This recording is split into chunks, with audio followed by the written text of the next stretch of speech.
Okay, so welcome back to part 2. I'm just gonna keep going with a minor arcana. So, okay, so there's the King of Swords, so I guess I'm looking at the Suit of Swords. Okay, it's gonna get scary. I'm just like peeking ahead. Okay, so I guess I'll look at the court cards. I'll look at 4 of them at the same time because I think they're the same family, so they have to be addressed at the same time. Okay, so they have similar fashion. That's the first thing I noticed. You can notice the royal garments, the red and the gold. It's very regal. Actually, regal. When I say regal, I think of white, gold, and sometimes purple. So this is like medieval. Really, like reminds me of the Jester. Okay, so Page of Swords has this little projector eye. So I don't know if that represents his worldview or it's just the way he. Because projecting means he's projecting outwards. He's displaying his thoughts, which makes sense for Page of Swords because he's always talking about his opinions. I think he's someone who's really wants to express himself at all times because he's learning about the world, so he needs to like like all those thoughts and ideas needs to cycle through his head. I like how his other hand is just kind of limp, you know. It's almost like he's just caffeinated with thoughts. He's just like on drugs, and the drugs are like new ideas. So he's just like, oh, what's the next thing I can learn? And the Knight of Swords, he definitely looks more aggressive, which makes sense because Knight of Swords can be pretty aggressive. I know Knight of Swords is the seeker of truth. He always wants to find out what is internal and what will stand forever, what is right forever. So he will always be looking for what's right. And he looks like he's about to spring to action, so I really like that. And I just like the righteous expression that he has, which is very Knight of Swordsy. Spot on. Queen of Swords. I love this. I like how there's blood dripping down her sword and then she's also crying. And I think that makes a lot of sense because I feel like Queen of Swords are often depicted as someone who's a bit bitchy, you know, but then it's because she usually likes to talk about things people don't want to hear, because she's just upfront like that. So sometimes she's mistaken to be bitchy. She's like misunderstood to be someone bitchy and overly direct or blunt. But I like this depiction of her where it actually hurts her on the inside to some level when she needs to speak the truth. You know, when she needs to maybe make a harsh decision or a judgment or tell you something difficult. It's not that she doesn't care. And I think a lot of them would care because they're queens. Queens are supposed to nurture, but she's actually doing this with you know, with a lot of sorrow, with a lot of gravity. So I really like that. I like how the moon has this like really sad, forlorn expression for her. It's almost like sympathizing her. It's kind of like, I'm sorry that you have to be the one to do this, but this is sort of your calling. This is kind of something that you have to do. And I think that makes sense. It's something that she has to do because it's just so intrinsic within her. Like it's just part of her worldview. It's like an imperative for her to tell you the truth or always be speaking the truth. Okay, so King of Swords. So again, maybe balance, right? So two-faced. This reminds me of Zetsu from Naruto. So if you're an anime fan, you know who I'm talking about. He also has like a black face and a white face, and it's like half and half, and there's actually 2 characters talking, and they have really distinct personalities. So King of Swords, I think the way he holds his sword makes sense because King of Swords is very judgy. I think he's very quick to make his decision, or well, maybe not quick, he's just really certain with his decisions. I think when he comes to a decision, when he actually decides, then his choice is often final, because that's just the way he rolls, I guess. And I like how he sort of holds his belt in an authoritative way. I like that creature. The creature is kind of like this little sidekick or minion. That makes sense because I think King of Swords because he's really perceptive, right? I think he's very far-seeing. He could kind of see all the little details and little pictures clearly. So this creature might represent, you know, like his eyes, kind of like the spider in Game of Thrones, right? He has eyes and ears everywhere, so kind of like the King of Swords.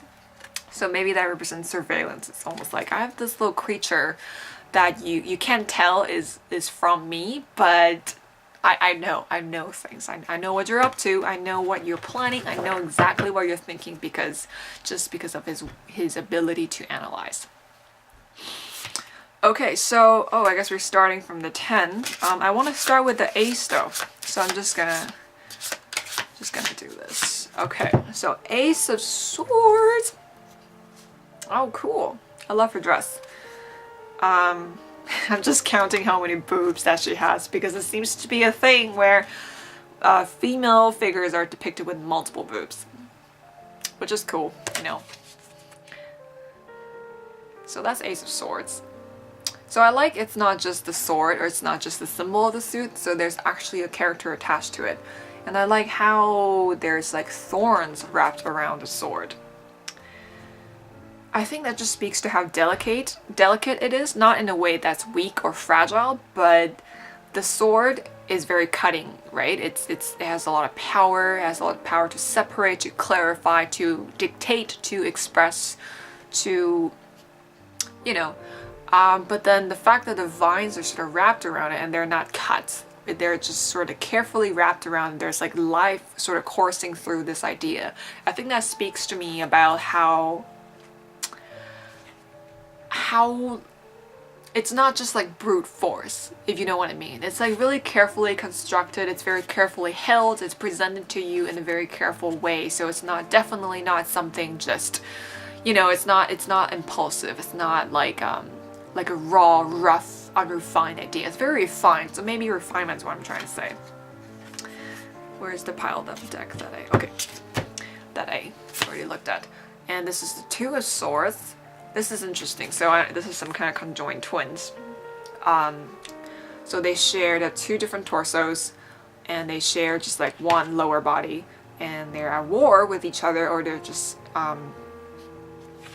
conflicted, or they're confronting each other. So, which is perfect for Two of Swords, because when you're two minds, it's kind of like you have two characters inside of you, inside of your head, fighting for control, fighting for, even maybe just fighting for the sense of control. So Three of Swords, so 3 legs, 3 swords. Does she have 3 arms as well? No, just 1. And again, that melodramatic pose, you know, this is like just like, this is just this thing is just indicating like melodrama to me, because I know that in theater they have special, like specific gestures that convey a certain emotion to the audience, because sometimes the audience is so big they need really big physical gestures to kind of signal to the audience that this is the emotion that this actor is expressing. So that's why there's like a lot of gestures that you could, like stereotypical gestures that you can kind of pinpoint and you can understand what emotion is trying to convey, and there's like this theatricality to it. So it's like almost like theater. It's like, again, this nonsense thing where it's something terrible and intense, but the way we react to it, maybe it's not so bad. Maybe it's not supposed to be that intense. It's kind of like, it's just that moment of like that point of impact, and just that it's almost like she's just trying to like get some attention, just the way she's positioned herself. You know, she's sort of like posed sideways, and then even though that she's being pierced through, you know, her chest is being pierced through, it just appears to be that she's even pointing. It's like, look at me, I'm hurt. I guess that speaks to humans, our desire for attention and our desire to be cared for when we're hurt. So I think that could go both ways. It could be a bad thing, could be a good thing. I think the good thing is like sometimes we just need to reach out for help, and sometimes we need to show people our wounds so they understand where we're coming from. But on the other side, on the other hand, it could just be attention seeking, and it could be victimizing for us to be constantly trying to reach out for attention, trying to drain people's energy with our problems. So that's what it makes me think of. Four of Swords. It's almost like she's underground, like she's like buried and in her grave almost, and she's just thinking. Maybe she's forced to think. She's also very skinny, and there's like roses around her, so I assume that she's dead. She's lying on the, okay, she's definitely on the ground because the 3 swords are underground. So there's this feeling of paralysis, and there's this feeling of what should I do next, and I don't know, there's this kind of calm, but it's also like a bit claustrophobic. I'm not sure why. Maybe it's because she's underground, but there's no coffin around her. So I guess that just says that she's not really caged. She's not It's just an abstract mental space that she's in. Okay, 5. 5 of Swords, blowing a raspberry, showing you his tongue and not caring, not giving a fuck. 0 fucks are given in this card. That's what that says. That's all I need to know. I think I need to embody this sometimes because I'm generally like, I care about the harmony between me and another person a lot. So I tend to care about what other people think, what they're feeling, sometimes how they think of me. Sometimes it gets to a point where it's a bit unhealthy. So this card is a good reminder for me to not give so many fucks. This needs to be a meme. I need to draw it or something. 6 of Swords, I love the hot air balloon. I've always been a big fan of hot air balloons.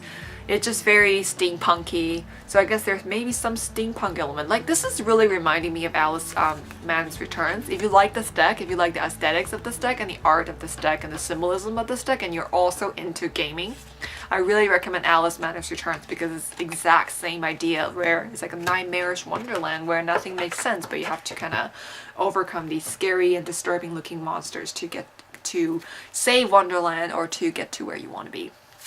I strongly recommend that game. 7 of Swords. So I don't know if she's a sword swallower or she's just like self-harming. But it's really interesting that she's positioned this way. I don't know. And then there's this interesting lump on her shoulder. So I don't really know what that's saying symbolically. I don't know if she's trying to get attention again or she's just making an act to make a point, because she did tie her sword up with the string and then she sort of, oh wow, her foot is also like like, what's that called, like it's offside, it's not right, it's not looking right. 8 of Swords, but yeah, I think I'll return to this card because it's not immediately speaking to me yet. 8 of Swords, again with the spiky nipples. That's just so like, I don't know why I want to say rock and roll. Probably because of all the spikes and stuff. And punk, like associated with the fashion. Again, that melodrama, like melodramatic gesture of suffering.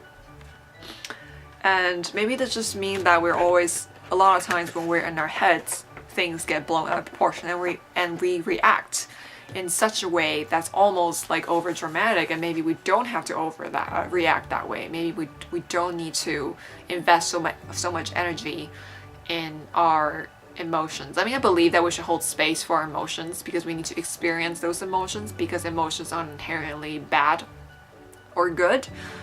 What's good is you process those emotions and you sit with those emotions and you kind of listen to their story so you can move forward, right?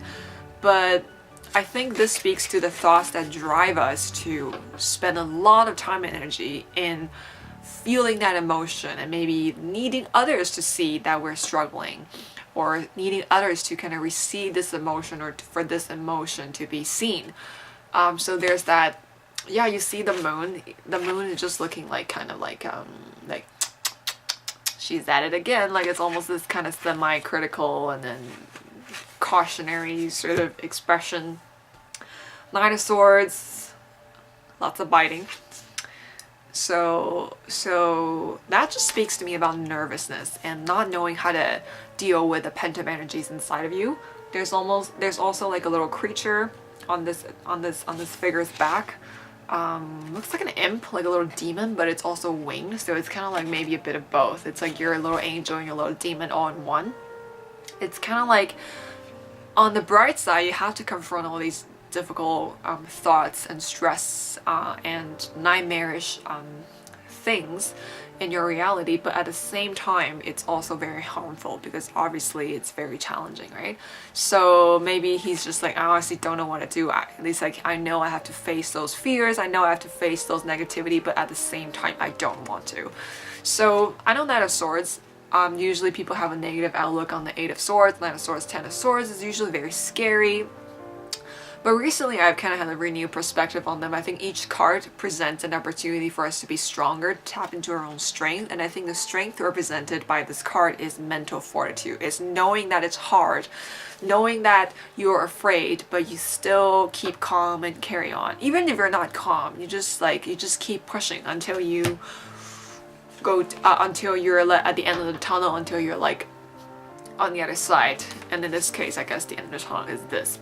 Because I think often when we're really stressed out about something, like often I think some level of ego death needs to happen, because we need to change our perspective so drastically. I think we need to really change and we need to really transform, and then it's like a part of us has to die. It's like maybe the things we're afraid of, it's attached to like ideas about ourselves, what we can and cannot do.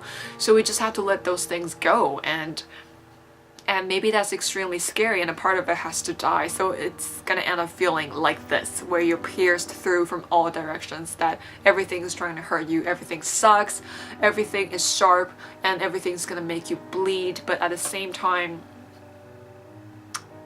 it's kind of like, it's almost like a rite of passage. It's like this ego death that you just have to experience. Like that's sort of my renewed understanding of Ten of Swords. I mean, it's always been about, it's very cathartic, just like the Three of Swords, but at the same time, it's just like something, it's like necessary. The fear and then just the dread, the drama that's attached to letting go a part of your identity, confronting that part of your identity. Because maybe seeing yourself like this, maybe that's what this is, what Ten of Swords is really about. It's seeing yourself like this. It's like you're trapped in a box, and these ideas about you, about what you can and cannot do, is hurting you.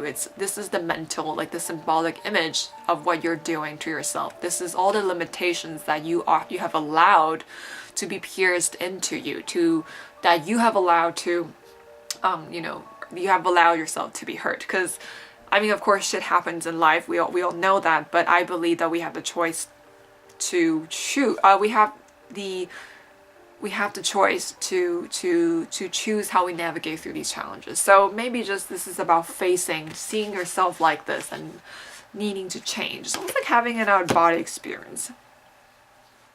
Okay, so I did the swords, and I'm not sure how long that video was, but if it gets too long, I'll cut it here. But if not, I'm gonna keep going with the wands. Okay, so wands, it's very into the woods. I'm noticing a lot of forest imagery. They're dressed kind of like elves or fairies, and then it's very like a lot of deer skin. I don't know if it's deer skin, but like animal skin. It's very tribal, which makes sense for wands. I think wands have this really tribal, really not earthy, because that's pentacles, but what I mean is like there's this wildness to it. So I think that's why this type of wardrobe I'll show you is kind of depicted. So that's what I mean by tribal. Okay, so Page of Wands. So he's on, what's this called, like a stilts or whatever. He's walking on ice. I like the contrast between how sort of ethereal and light his background is, like this is almost like a scene of purity and it's very clean, it's very celestial and divine. But then here he is just kind of walking across the ice, almost daring to be different, daring to walk across that ice, daring to walk across something delicate, almost like pioneering or venturing. Nine of Wands is an insect. That's interesting. He's always like the adventure and the bold sort of knight-seeking adventure, but he doesn't really want any reward. He just wants the thrill.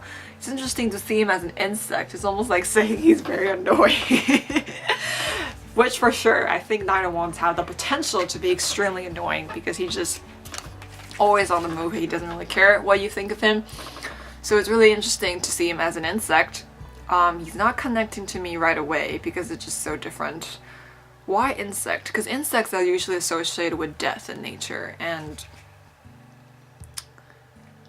it's almost like he's not afraid of being small. Like there's no concept of small. There's no concept of his own or mortality. He just wants to go. He just wants to transcend his limit and be more, right? Given like insects are really tiny and stuff. Queen of Wands. This really, like, this definitely gives me like the Queen of Wilderness feel, you know. She's really proud, she's very unabashed about who she is, and she is not afraid to kind of put herself forward and put herself out there to show you what she's all about, or to defend her people, to defend her tribe. There's just like model, it's very model-y, like it's like she's posing, and it's like she's very deliberate. Maybe not like deliberate, but she just wants you to see her this way. It's almost like she's not, like I said, she's really fearless. I think that's the vibe I'm getting off her. It's very fearless, it's very wild, and she's very open. And confident, of course. I think the wands, the suit of wands, the people from the suit of wands, the energy just very confident. Because fire burns for itself. Fire doesn't need approval, it just burns. It's like a source of energy. So it's always like associated with power and confidence. Knight of Wands. Yeah. Oh, I just looked at that. Sorry, I was just thinking that compared to like cups or the element of water, I think they're the suit which are more likely to not be confident in themselves, because water is more about their environment and the people around them. So I think they're more prone to like people pleasing. They have this tendency to detach themselves from their reality, or I mean from their own reality. They're more prone to disconnecting from their own selves. So that's why sometimes it's really hard for them to be confident and to kind of have their own boundaries because of their water element. So you're like a water element, which I'm a big water element. Like I have a big aspect of me is in a water element. So if you know what I'm talking about. Okay, so King of Wands. Okay, so this is aligned with how I perceive King of Wands, which is he's very charismatic. He always has a lot of followers. He's very inspirational. You see how these like little creatures are just like cuddling up towards him. They just want a piece of him. They just want to be near him, to be in his energy. And he's just utterly unapologetic look. It's like he's not even doing it for fame or to attract those people. He's just being his own powerful self, which is very King of Wands, and I like. Me like. Okay, so again, I'm just gonna do this from the Ace. Oh, is that from the cover? No, it's not. What was on the cover? Is that the Empress? I'm not sure. Or Queen of Pentacles. Oh, that's probably Queen of Pentacles. I'm just trying to see if that was the... Okay. So let's go from the Ace of Wands. Interesting. There's a baby in some kind of a bean. Like, it looks like a pea or a bean. And there's butterfly wings. And again, I just love her crown. I just love the recurring symbolism and images in here. And there's lots of insects, so it's almost like they're figures grown out of the woods, and I really like that. That's really cool. And I love the long grotesque fingers. I think that's just really cool. Oh, also multiple arms, so that's another motif. So maybe that's the thing with creative energy, where you have multiple ways of manifesting and making things happen, because our hands are related to our capabilities, right? So I think maybe that's what this is about. I like how the aces have actual figures attached to them, that they're a character and also embodying an energy. I really like that, so it's not just like a wand. I think this kind of just gives it more meaning. So Two of Wands, oh, this is really cool. Usually Two of Wands have this sort of sense of divergence where you're trying to decide which future turn you need to invest in, but this is kind of like combining those two visions, and then it becomes a tool in which he uses to pick up onions, apparently. And yeah, he's picking up onions, which I don't mind because I love onions. It's one of my favorite vegetables, but why onions, I wonder? That's very interesting. Onion symbolism. I gotta Google that later. Yeah, well, he's on some kind of a field, so there's this sense of like planting the seeds, harvesting. I don't know if you could plant onions. I don't know what it's gonna grow into, but it just seems like he's sort of deciding what he needs to do with that big farmland or field. So maybe just deciding for his future. So that makes sense. Three of Wands. So things have already grown for him. I don't know if that's the same figure. Let me see. Nope, definitely different. But I like how the moon is sort of shining a light, so it's almost like he's using his gut feeling or intuition to decide what this is going to grow into, considering their potential, considering what he wants to do. And I just really love his cloak. Oh, it's also attached to his belly button, so it's an extension of himself. And you know, it's like he's growing a part of himself outside, which makes sense with the theme of manifesting. And Four of Wands, I just really love the aesthetics of the Four of Wands. I mean, Wands has always been one of my favorite suits ever.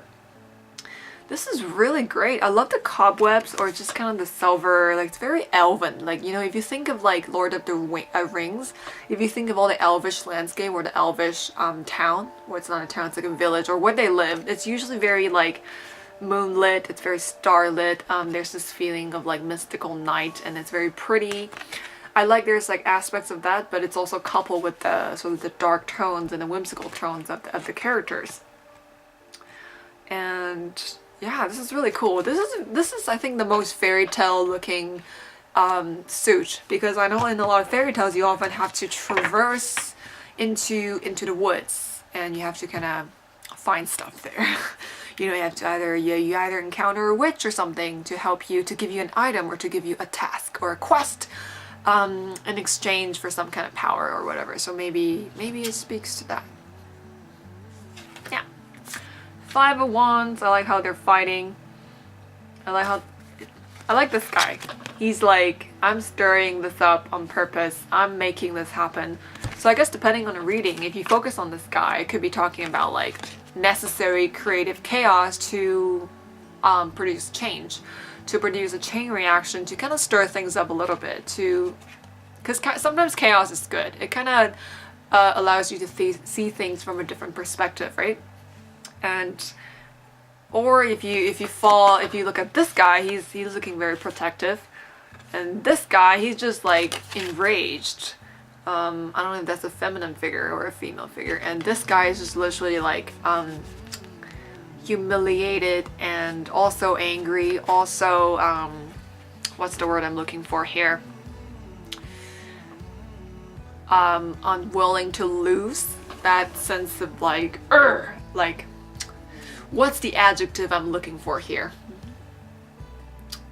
Pride, arrogance, I don't know. You know what I'm talking about though, right? Okay, so this is the Six of Wands, and I really love how this is like a blend of fairy tale into the woods, and also just the original like the overall aesthetics of this deck. So this is really cool. This almost looks like some kind of ritual where they're inviting this power or this leader to come down to lead them.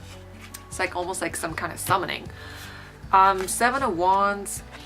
I like how she looks a little bit lost. I think that's often the case when we're trying to take a stand for ourselves, because often I think it takes a lot of guts. It takes a lot of internal struggle to be in a position like that, where we have to constantly defend our individuality or our freedom or our will.